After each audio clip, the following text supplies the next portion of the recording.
Welcome, everyone. Hello, my friends, and thank you for joining us at our second show of Spiritual Toolkit. My name is Brock Ford, and I am your host. And joining me on my team today are producers Reverend Michael and Peter Millar, and a shout out to our network founder and director, Mr. Robert Brzezinski. Thank you all for helping me put this show on. The idea for this show came from my sincere desire to be of support and a voice for the disenfranchised, the struggling, and hurting people that are within my reach, to offer spiritual and ethical practices that helps others transform their lives, relationships, and careers. My hope is that we can support others on their path to their passion, dreams, and best life, building a bridge of understanding, healing, and thriving for all. So we will have guests from all walks of life discussing real life and navigating its twists and turns so that we all may live triumphantly. So today, my guest is a very good, wonderful friend of mine that I've known for about 4 years. And I'm going to give you a little bit of information about her. There's a lot to go on, so I'm going to let her talk about it, but I'm going to give you some of it right now. But my guest is Melissa, who I call Missy Higginbotham. She is the Director of Educational Services for Emerson Institute, and she teaches and develops curricula and edits the Emerson newsletter, which is called New Thoughts.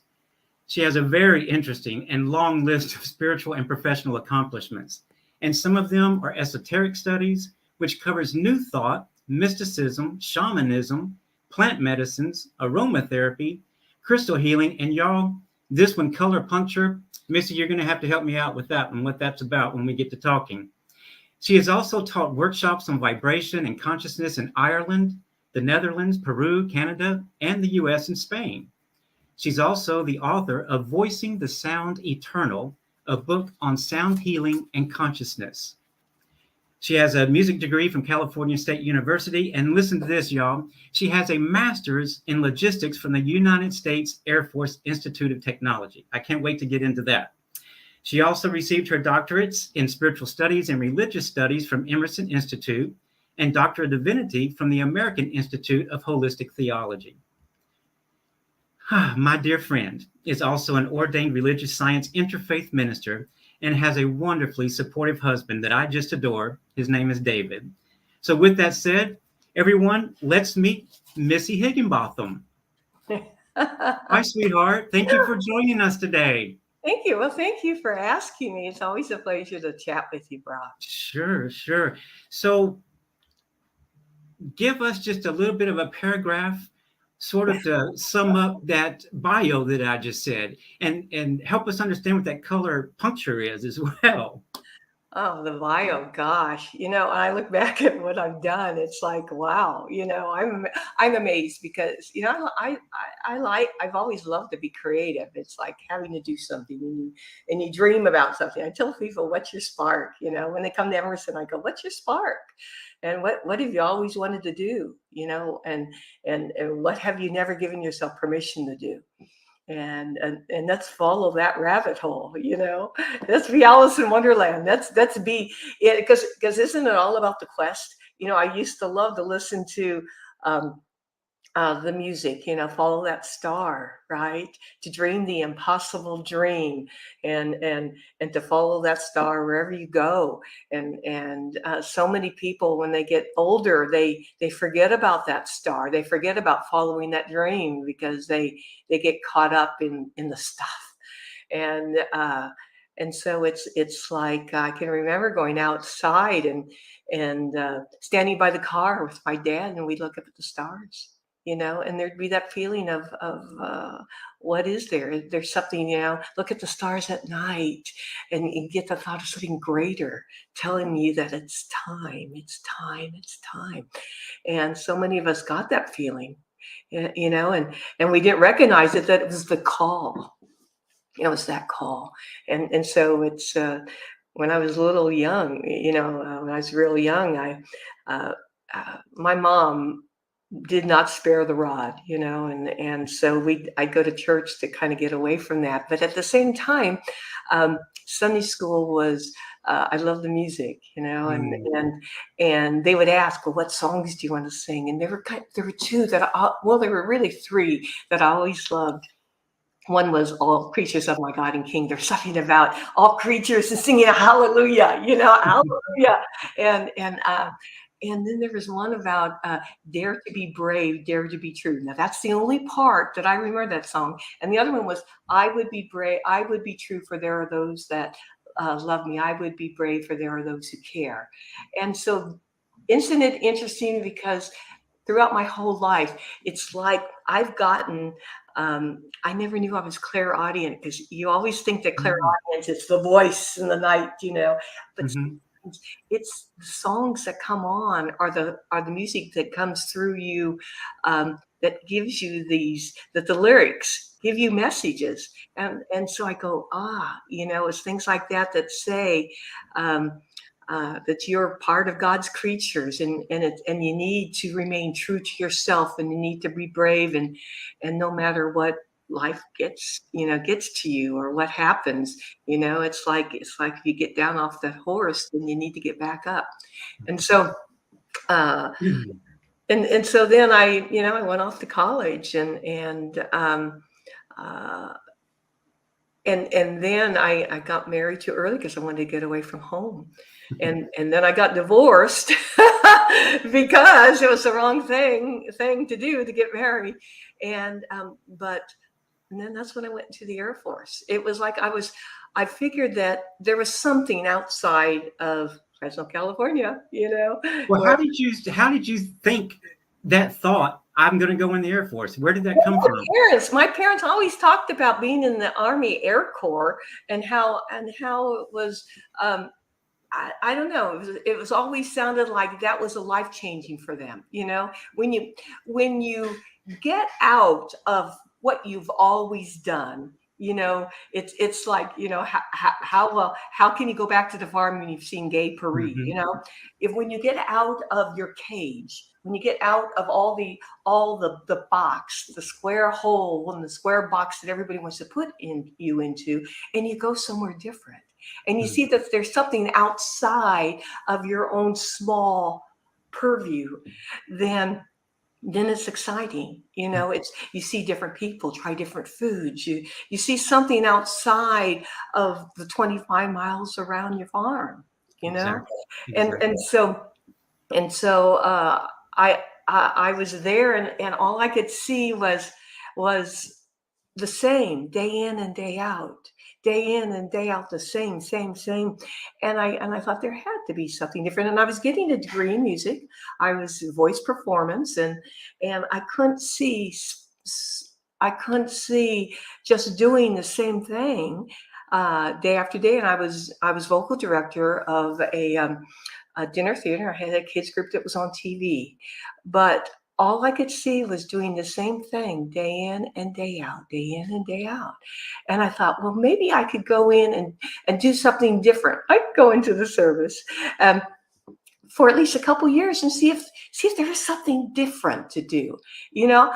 I I felt like, I guess it was a call. You get that sense of restlessness. You get that sense of there must be something else. There must be something I'm supposed to do, something else.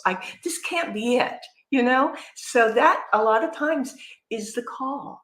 And the hero's journey that Joseph Campbell talks about, the starts out with something like that. It's that there must be something else. And so you go out searching for yourself, searching for something else, searching for something different.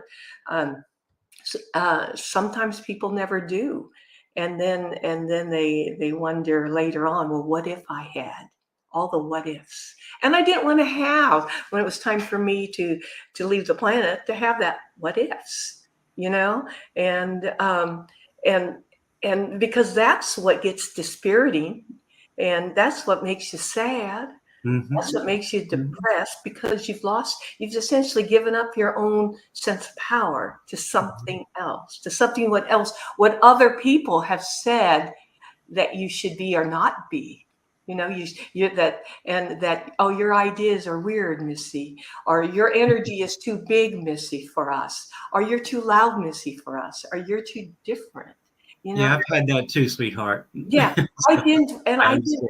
didn't want to be just like everybody else, but I didn't know what I didn't know what. And so I joined the Air Force. And the thing is that, the military have these catchwords: be all you can be, service. Isn't that what we're here to do? Before we come in, we're told we're going to be serving life. We're going to be serving on God's team, right? And and Exactly. and there's and other things about community, right? Brotherhood, sisterhood. There's all these code words, and so we're searching for something that we've been encoded to do. And so I went into the Air Force, and here I thought I was pretty liberal, because I was from California, right? And I love Berkeley. I had an older sister who was at Berkeley, and that was the time where you're burning your bra and everything, right? and then I went to South Carolina. Now, South Carolina in 1983, it was like holy moly, and found out how conservative I really was, because I was one of the first females going into the service at that time, in that period of time, and it was like, oh, golly gee whiz shuckins darn, And so it was a very interesting time. And uh, and I had to figure out, how do you operate, and because it's very easy to get disempowered. And Mm-hmm. so I would find myself, when people would say something to me, like, you would feel disempowered, because you would say, why do they think that? Or why would they think, me being married, why would I want to do that? You know, Right. you'd be surprised how many people are thinking that you're that you're Yes. that you're willing to walk out with them even though you're married. Ex- And so I'd be looking at myself thinking, what gives them that idea that I would do that? Thinking it was me. And so you learn, as you go along, that it wasn't me, it was them. It was their Exactly. perception. So you learn a lot of spiritual lessons, no matter where you are. And but I got to learn a lot of issues around power, about Mm. empowerment, and about how to operate in no matter where I was. I got to learn that, and it wasn't always easy. I would go home and think, okay, since I would think to myself, okay, if I feel disempowered when they say this, I need to make sure that I have this thought. Uh, One of my thoughts was, finally, I would say, oh, well, thank you so much, but I'm into quality, not quantity, and the look on their faces would be, Uh-huh. you know, and but I can remember going overseas, and I was and my mom and my parents now were in religious science practitioner training, and mom sent me. I had the Prospering Power of Love by Catherine Ponder, and I had the Science of Mind textbook, and I took them with me and things, and I remember reading about the word blessing came to my mind. So Mm. I had that in my mind, and I was reading a lot of science fiction fantasy, and I was reading a lot, and there was a lot in there about the hero's journey. You didn't always see Mm. it as the hero's journey, but it was sort of like Star Wars, but in the beginning, where you always had the hero, and they would go out and do something, and then there would, bad things would happen, and they'd be beaten down, but then they'd laugh or something, and the bad guy would disappear, and he'd be given it, and the guy would be given a gift, and then he'd go home, and it was just and you could equate it. You could see the spiritual gleanings from it, and I would read that, and then I would read the textbook at night, one page at a time, but what was really interesting is I can remember having an issue with this person, and and I can remember my colonel telling me and saying, "Missy, you need to be nice to this lady." And I said, "But sir, she doesn't know her ass from a hole in the ground." And he says, "That may be so, Missy, but you need to be nice to her." And that kind of brought me up short. She was a captain, I was a lieutenant. So it was, I had gone from being an airman, from being a two-striper to going to officer training by that time. And so I started blessing. So I started, that I guess was my first conscious focus on what can I do to do things, and it started working. I would bless them, and I would start blessing people, and actually made it. I said, well, I'm going to do a focus. That became my ministry, kind of inward, for doing that. And Well, let me jump in there really quick because I have a question for you. okay. So, one, when I found out that you were in the Air Force like 3 or 4 years ago, it just blew my mind. And it Hmm. was like, wow, I just didn't see you doing that. And then now that I've known you these years, I can definitely see that. And that was your ministry. That was your first ministry, sort of, was Hmm. being in the Air Force and what you did and how you were able to cope with the challenges that you had. Which brings me to, how did you get from the Air Force to Emerson? Was that the next step? No, I found I liked being in charge of all those men. Well, of course you did. I can see that. Well, it was training in stepping into one's power, and how to use power without abusing power, Mm. and how to work with people, because you learn not to be a dominating power, even though sometimes you have to say, read my lips. I had to do that a couple times as a commander when I did not want alcohol on the property. When I finally had to say, read my lips. But and I try to look at the divine flame within everybody. So if someone, I had to court martial someone because they were messing around with 13-year-olds, and uh I had to do them a bad conduct discharge. And so I wouldn't, but I was very aware, if I thought of them as a scumbag, that energy of my thought, which can create, would go through my energy field first. And Uh-huh. so I had to focus on the divine flame. And I had done some divine flame work all over since I was a young lieutenant and captain, going. I mean, I even went to Ascension Island, which you don't usually go to, but it's this little island down in the Atlantic Ocean between was it Africa and South America.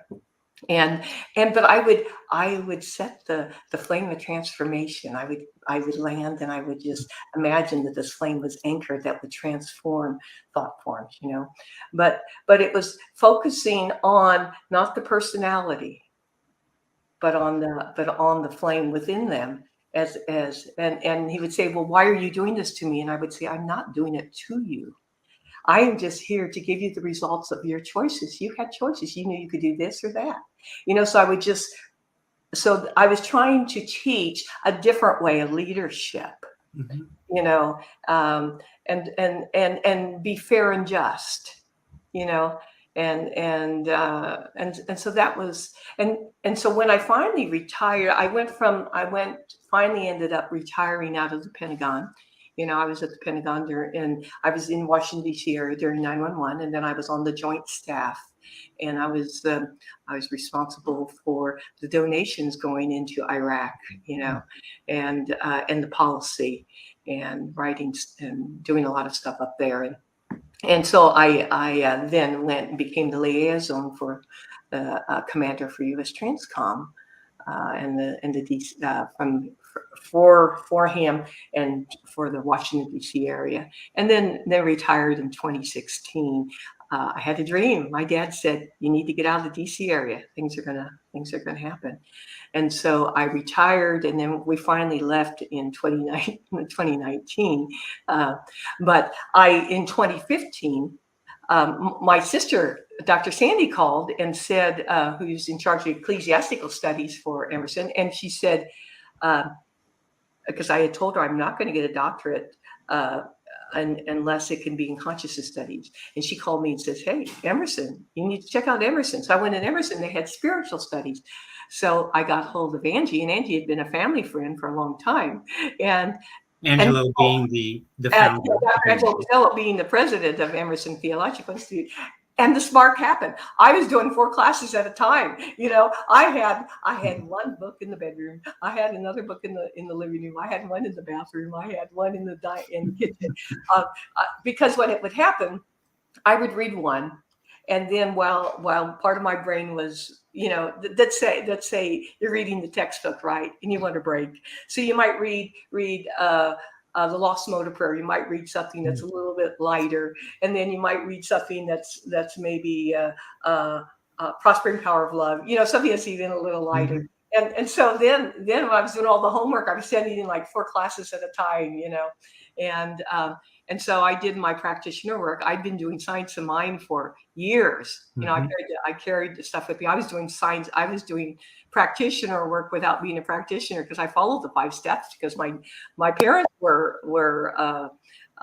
religious science practitioners and then ministers, RSI, and Yeah. so I knew how to do it, and I had taken it into my hands-on healing work, which I did for many years, and sound healing, and uh, and so I did that, and then became a practitioner, and then became religious science minister. It all seemed so natural, and it just went bam, bam, bam, bam, Mhm.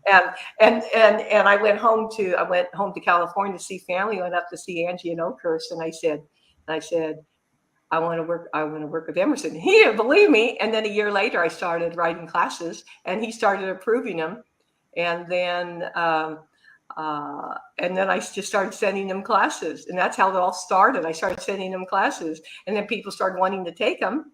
And you can really only teach your own class. You can only you have to develop classes. Right. Well, it ended up on now I've developed over 70 classes, and I've revised a bunch more. And by that time, um, I guess I'd proven myself, both in consciousness and in what I was doing, and people were wanting to take the classes, and uh, and so that's kind of how I got to Emerson. It was like I told Angie, but so many people want to become teachers at Emerson, but the thing is teaching the long distance is you kind of have to start out with building your own classes, Mhm. you Well, know. speaking of that, I know that from our discussions, because Missy and I get together usually, we haven't lately, but usually we get together about once a week and we talk and we go over things together. But I know from our friendly discussions that is a big thing for you, and a big part of your ministry, and that you even helped me do a talk and a meditation about transcendence. That I am love, I am truth. Can you go into a little bit about transcendence and sort of go from there into the hermetic practices? Because transcendence I know about, and but maybe some of our viewers don't. But I don't know anything about the hermetic practices. Yeah. So Well, I don't really want to talk too much about hermetic practices because it's too big. But give us what it is. Just that's all we need. well, hermetic practices were originally based on Hermes, but uh, but Mhm. you're uh, well, hermetic practices are yeah, I don't really want to go into that because Well, it's talk about transcendence. it's a whole system by itself. Hermetic practices could be the Kabbalah, it could be Mhm. Tarot, it could be the gosh, it could be the Kabbalion. It could be there's um, some Didn't of it start the from science of Egypt? mind, some of this, and see, the thing is that some of the consciousness behind the hermetic practices is the same as science mind. There is only one God, and you're connected to it. And that you have your own direct connection to the divine. Another part of hermeticism is that involution evolution, that there is the energy coming back, that the divine sends out, and you can call it God, you can call it whatever, and it sends out the energy here in order to create. And then evolution is when it's the breath going back to the divine, the in breath and out breath of God. The law of gender is another hermetic principle, you Hmm. know.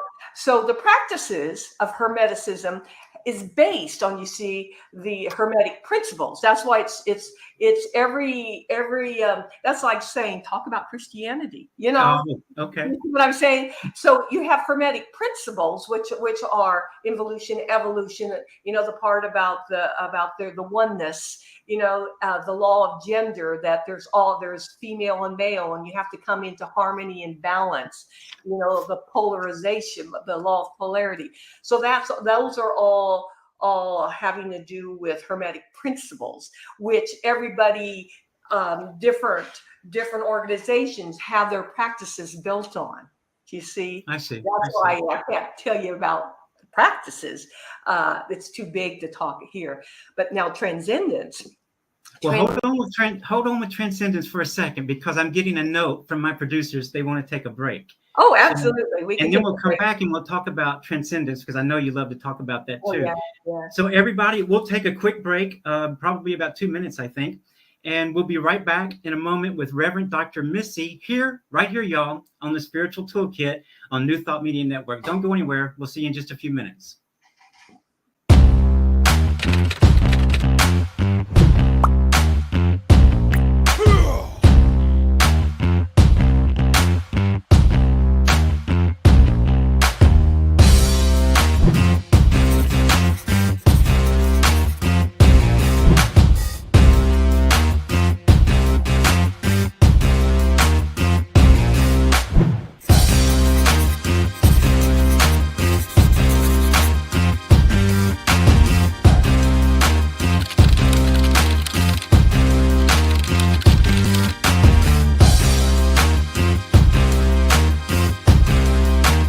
New Thought Media Network is on the rise. We're looking to grow with you. Do you have technical media experience, or perhaps a desire to learn? Are you willing to volunteer your precious time and attention? We share this message to benefit all. If you possess a computer with a camera and a microphone, we will share our knowledge with you. Behind the scenes or being the star, let us bless our one. Contact us at info@ntmedia.org. Watch me change when you change the way you look at things. The things you look at change. When you change the way you look at things, the things you look at change. When you change the way you look at things, the things you look at change. When you change the way you look at things, the things you look at change.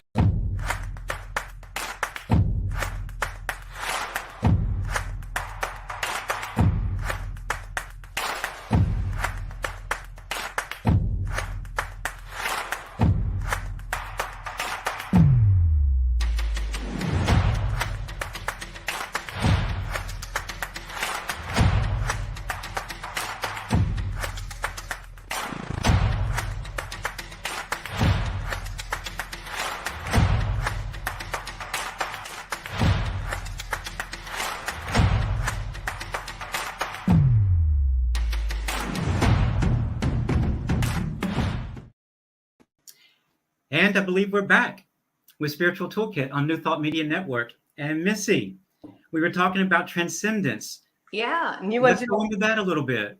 Well, it came to me, you know, I was in meditation. I was actually talking to a student of mine, and he mentioned something, and I go, "Oh, are you thinking about families of consciousness?" And that's when this whole thought about Emerson's future came, the future of Emerson, and I started getting these thoughts about transcendence, levels of consciousness, and because life's a spiral journey. You know, we ascend in consciousness as we travel back home. You know, it's infinity, right? It's eternal, and so in order not to get lost in materiality and density, I always think that we have to focus on transcendent levels of consciousness, and so what are they? And Angie and Sandy and I, Dr. Sandy West and Dr. Angela Pizzello and I, we got together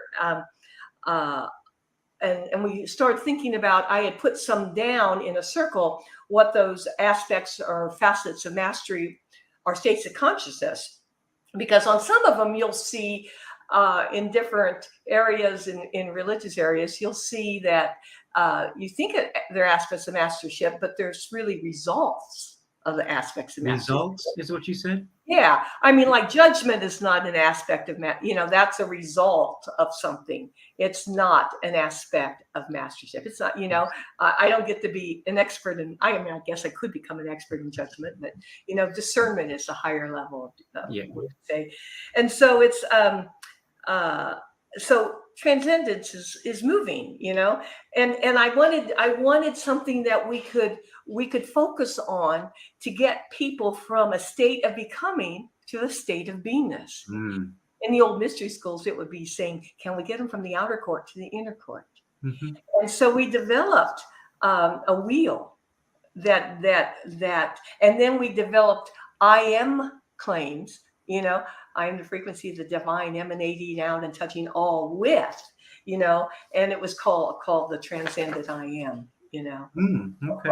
Developed, and it's and our 12 areas are love, grace, truth, impeccability, trust, reverence, freedom, authenticity, integrity, enlightenment, harmony, and transcendence. And see, things like integrity isn't all about, a lot of people think, integrity, that's sort of like being honest or something. But I used to have dreams, and I would be, because a lot of them, since I went around in the military and I was always on the move, I never had external teachers so much. They were all in the dream state, and I'd be told that integrity is staying true to the core of who you truly are in truth. Yes. And it's like you have this pillar, what I call the God pillar inside. You have the spark, the God spark here. And if you allow that spark to get bright, you could breathe into it and allow it to go down to the earth and anchor as a pillar in the earth, not these little rootlets that people tell you about, but anchor a pillar, and then anchor up to your thought of eternity, and then that's what I would hold on to, that was my pillar, my God pillar, and if you stay true to that pillar, that integrity, that energy, that frequency of the God source. I mean, that flame is a divine flame. That's what's animated you. It's sometimes people call it the Christ flame, the divine flame. It is what it is. God is, God is, God is. So you stay true to that impeccability, and that makes you authentic. That's your authentic self, and that's where the love emanates. And when that goes out, that's what radiates. That's what radiates as your field. Yes. And that's what makes everything new. That becomes the vibration of truth. And it's not, and as a result of the vibration of truth, which you are and radiate, you don't lie. It's not the other way around, that because you don't lie, you are truth. It's because you are truth with a capital T. Yes, ma'am. So how can someone get started? Like, say that someone really wants to be more present with themselves and with the world, and to transcend, their challenges, their grief, and things of that nature. What's some steps that people that don't know maybe what we're talking about so much, maybe this is their first experience with it. You and I have been in this, and matter of fact, you taught me about transcendence yourself. So thank you. But what's some steps people can take to move towards that? One of the first things that I was doing back in Ohio, back in the 80s, during the New Age movement, crystals and everything, medicine wheels, aromatherapy, drumming and aromatherapy. Oh yeah, you give it to me. I loved it. It was like a candy shop. But was the inner was understanding that there is that divine flame. And then I would see a mini me, a mini Missy in that flame. And I put a chair there. And I said, and at first I would put a chair, then I saw a divine, and I put a flame in front of me. It was almost like I built my own altar or campfire. You could do whatever you want. But I said, and then I thought to myself, I have all these thought forms.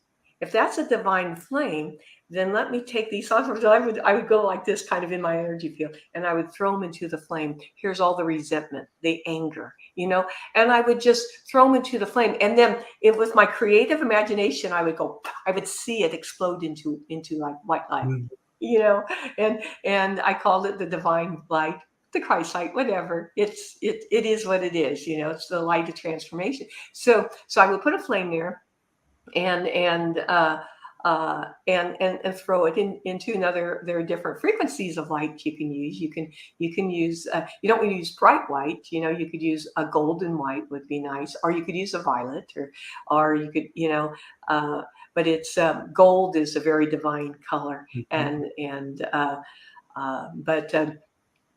But you can and see it. And then the next step I said, well, let me put the flame on the altar. And I called it the eternal flame, you see. And then I built, I said, well, if this is my sacred space, then let me build it as a temple. And I built an inner temple. You see, and so that's what I did. And then when I would do invocation work, like I am the light, or I am this, because what you say after I am, you are calling on I am is your Christos authority, is your divine authority. You say it down through your heart chakra, and you are naming yourself as whatever you're saying. Right. And so I would do it here, and that was a toolkit. That was in my toolbox, of doing that. And but the flame work really helped me, and it also helped me with staying centered here, because it's so easy to go out of body, to go somewhere else, and you need to stay present in your body. I had a teacher that told me, they said, Missy, if you don't stay in your body, you can't ascend, because it's your, And I go, you have to be here. If you want prosperity, you have to be here, because you're bringing it into the physical. You have to be in your body. Receiving it here where we are. Your body is the vehicle that you were given to learn your lessons, to bring your soul for soul expansion, and so it's all starts here in the heart space, where you can build your temple, where you can build your flame. It can be a place by a stream. It can be, I have a meadow. I have a unicorn guide, I have a unicorn there, and so we meet by the meadow under this big tree, and it's whatever you want to make it, because it's your creativeness and life. I mean, the universe is unlimited. God is in you as you, and it works through you. So it's easier to focus on the aspects of the creator, and because you are it. But one of the easiest things to do is what I call a pocket prayer, or in religious science, a pocket treatment, is when you don't know what else to say, is 2 words of truth. God is.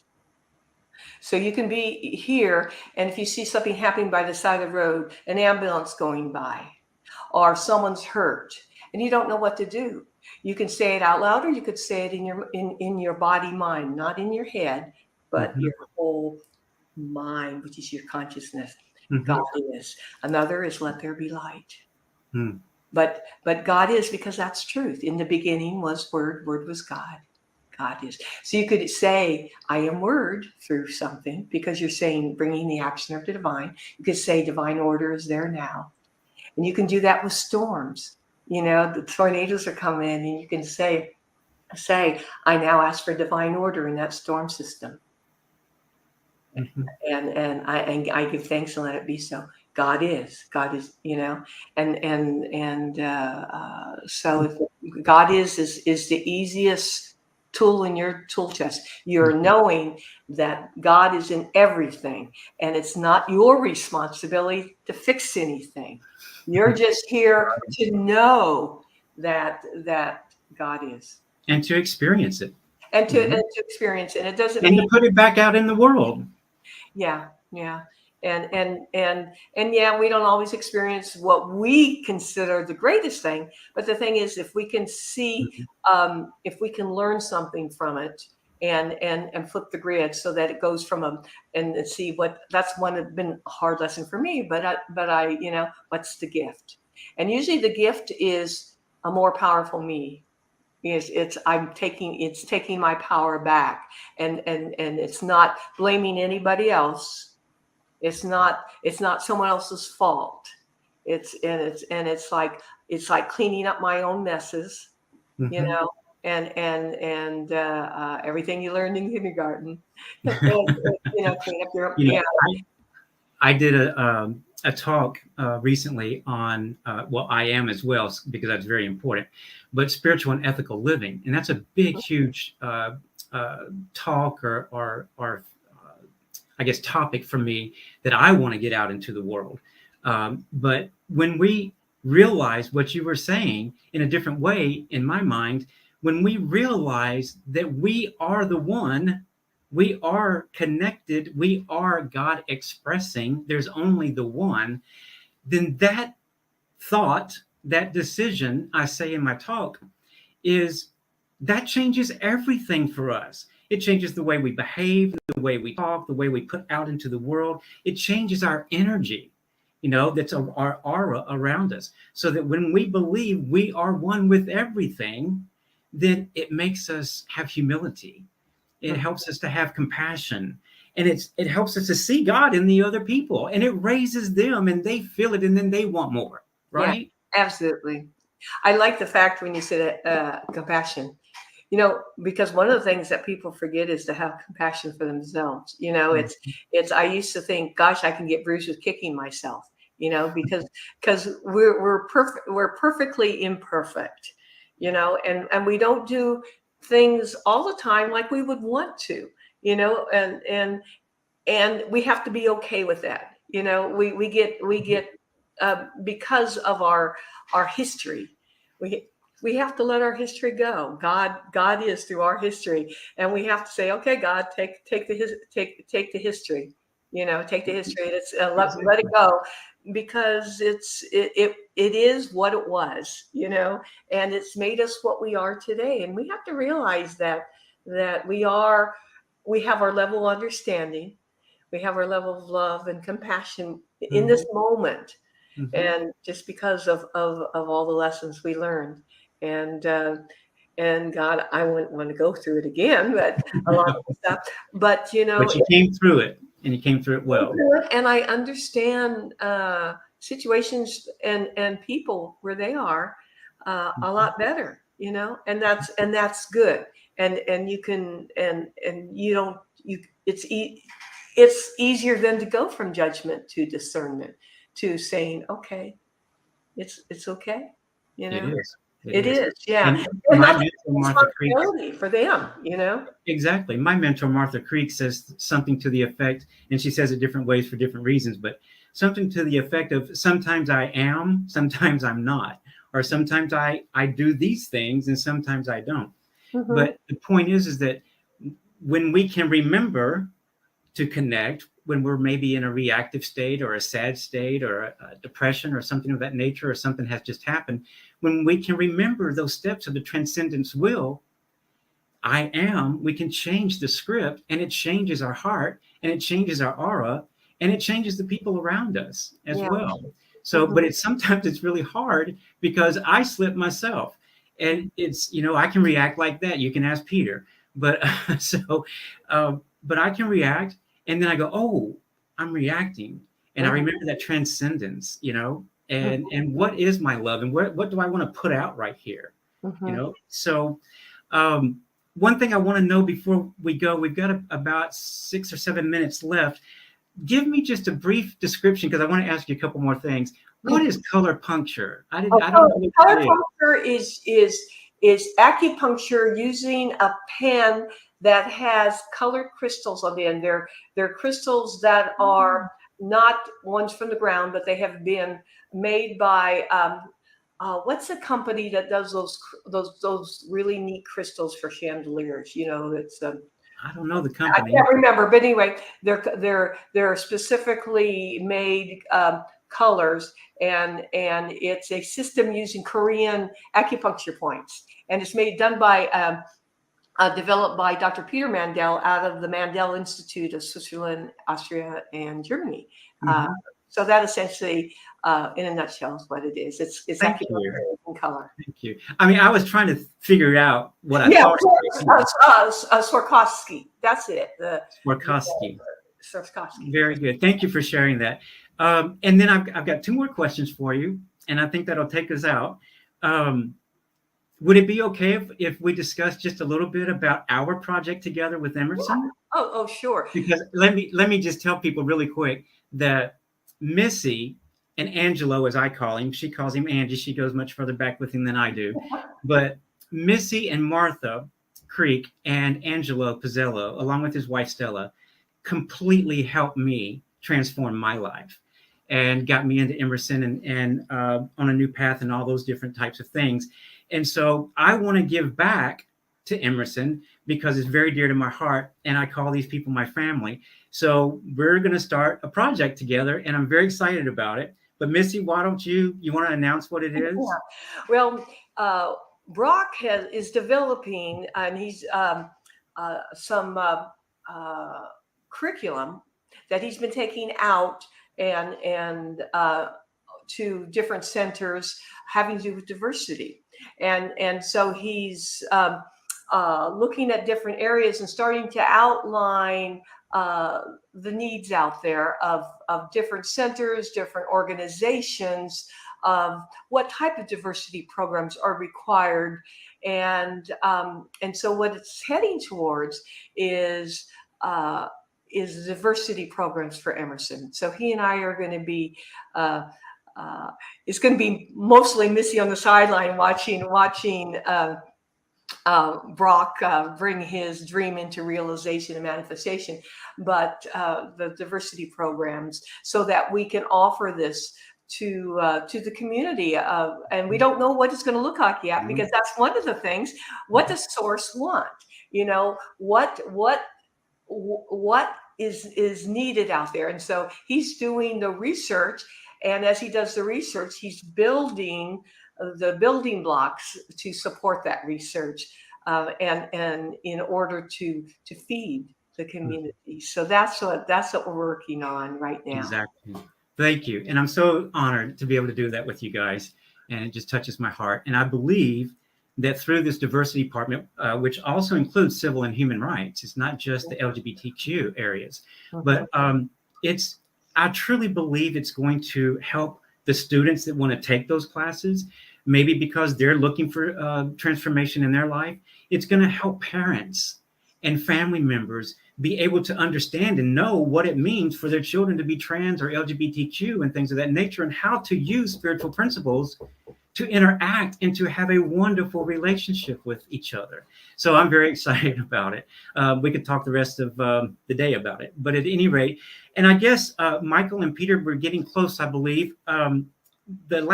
First, I just want to say, Missy, you're a wealth of information, and we just spewed it all out there today, and I hope people were able to grab some of it and keep it, because what you know inside of that beautiful head of yours just amazes me sometimes. But at any rate, so will you come back and let's go deeper, maybe into 1 or 2 subjects that I really believe would really help. And then as we get closer, maybe we can premiere the diversity department and things like that going forward. But at any rate, much love to you. I love you so much with all my heart. Thank you for being here. Thank you for joining us. And Michael and Peter and Robert, thank you as well. And so we're going to sort of slowly move on out of here. But thank you. And thank you to all the viewers that came today. We've come to the end of our show again. And Missy, again, thank you for your participation. Thank you, Thank you Bob. to all the viewers. And y'all, we're getting subscribers already. It's wonderful. So if you want to make sure that you don't miss the Spiritual Toolkit, subscribe on New Thought Media Network, and you won't ever miss that. You'll get email reminders and text messages too, I believe. Next week, we're actually going to rebroadcast our premiere show because I'm going to be a guest on Thought Leader Thursdays from affiliated New Thought Network. And I had that planned before we started this show. So we're going to rebroadcast the premiere show, which is a lot of fun. If you missed it, take a look at that. And then the following week, which is July the 6th, we're going to have a very, very, very special guest. I guess sitting just as much as special as Missy is right now. But my mentor, my god sister, Martha Creek, is going to be with us. Oh, yeah, so I'm really excited about Martha being here. So at any rate, love to everyone. Missy, thank you, and give David my love as well. Thank you for being here. God bless everybody.